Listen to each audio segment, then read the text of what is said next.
সন্দেশখালীর নির্যাতিতা মহিলাদের সঙ্গে প্রধানমন্ত্রী দেখা করে কথা বলবেন এমন আশ্বাস পেয়ে বারাসাতে এসেছিলেন একদল নির্যাতিতা মহিলা।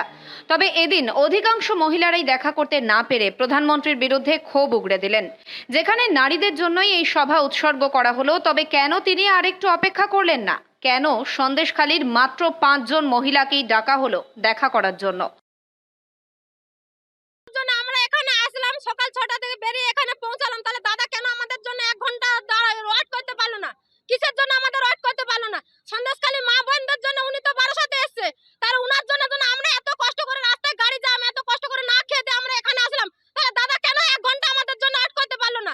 কিসের জন্য পারলো না? হ্যাঁ, কথা বলতে চাচ্ছিলাম, আমরা ডাইরেক্ট কথা বলতাম।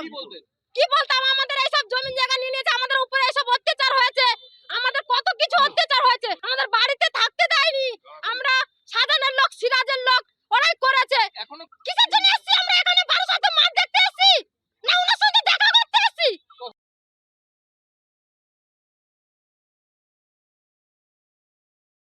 অধিকাংশ মহিলারাই রাত থাকতে বেরিয়ে নানা বাধা পেরিয়ে অবশেষে কিছুটা দেরিতে হলেও পৌঁছতে পেরেছিলেন সভাস্থলে। আক্ষেপের সুর গলায় নিয়েই জানালেন প্রধানমন্ত্রী দেখা না করেই চলে গেলেন। এত কষ্ট করে, এত হুমকি হুঁশিয়ারিকে উপেক্ষা করে এসে কি লাভ হলো? সন্দেশখালীর বিক্ষুব্ধ মহিলারা জানান তারা এসেছিলেন শুধু প্রধানমন্ত্রীর সঙ্গে দেখা করে একটু নিজেদের কষ্টের কথা জানাতে, কিন্তু প্রধানমন্ত্রী একটু অপেক্ষা করতে পারলেন না। এই দাবি তুলেই সন্দেশখালীর একদল মহিলারা বারাসাত কাছারি ময়দানে বিক্ষোভে ফেটে পড়লেন এদিন।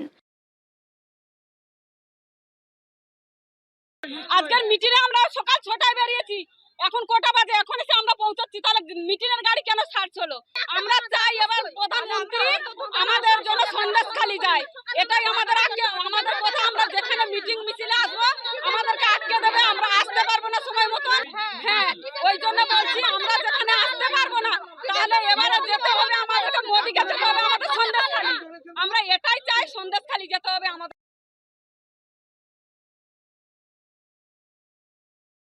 তবে জানা যায় প্রধানমন্ত্রী শেষ মুহূর্তে হলেও 5 জন মহিলার সঙ্গে দেখা করেন। যাদের সঙ্গে দেখা হয় তারা প্রত্যেকেই সন্দেশখালী পাত্রপাড়া ও মাঝেরপাড়া এলাকার বাসিন্দা। প্রধানমন্ত্রীর সঙ্গে দেখা করে সন্দেশখালীতে মহিলাদের অত্যাচারিত হওয়ার কথা বিশদে জানান তারা। প্রধানমন্ত্রী আশ্বাস দেন বিষয়টি দেখার এবং ব্যবস্থা নেওয়ার। তবে এখন প্রশাসনের সর্বময় কর্তা কি ব্যবস্থা নেন সেদিকেই তাকিয়ে সন্দেশখালীর নির্যাতিতা মহিলারা।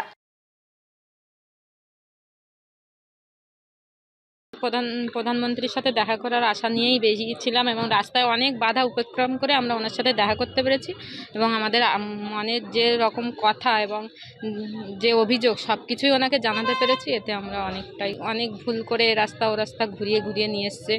মানে সকাল 6টায় বেরিয়েছি, তাও এসে এখানে ওনার সভা ধরতে পারিনি, ওনার বক্তৃতা আমরা শুনতে পারিনি। মানে ওনার বক্তৃতা শেষ হয়ে গেছে, সেই মুহূর্তে আমরা এখানে এই পর্যন্ত এসে পৌঁছেছি। সন্দেশখালীতে মহিলাদের ওপারে যে অত্যাচার হয়েছে সেগুলো জানিয়েছি, জোর করে জমি লুট করা হয়েছে, এইসব সমস্ত বিষয় আমরা ওনাকে জানিয়েছি। যদিও শুনে উনি আমাদের পাশে থাকবেন বলেছেন, সন্দেশখালীর মা বোনেদের পাশে এবং সন্দেশখালীর দুর্গাদের পাশে উনি আছেন এবং থাকবেন, এটা উনি বলেছেন। তারা দাবি করেন প্রধানমন্ত্রীকে সন্দেশখালী যেতে হবে, সেখানে গিয়ে মহিলাদের সঙ্গে দেখা করতে হবে। যাদের সঙ্গে প্রধানমন্ত্রী দেখা হয়েছে তারাও একেবারে শেষ মুহূর্তে এসে পৌঁছেছিলেন জনসভায়। ততক্ষণে প্রধানমন্ত্রীর ভাষণ শেষ। মঞ্চ থেকে নেমে প্রধানমন্ত্রী বিশ্রাম নিচ্ছিলেন। সে সময় কয়েক মিনিটের জন্য দেখা এবং তাদের অভিযোগ জানানোর সুযোগ মেলে। তবে প্রধানমন্ত্রীর সঙ্গে দেখা না হওয়ায় বিক্ষুব্ধ সন্দেশখালীর মহিলারা ফিরলেন আক্ষেপ নিয়েই।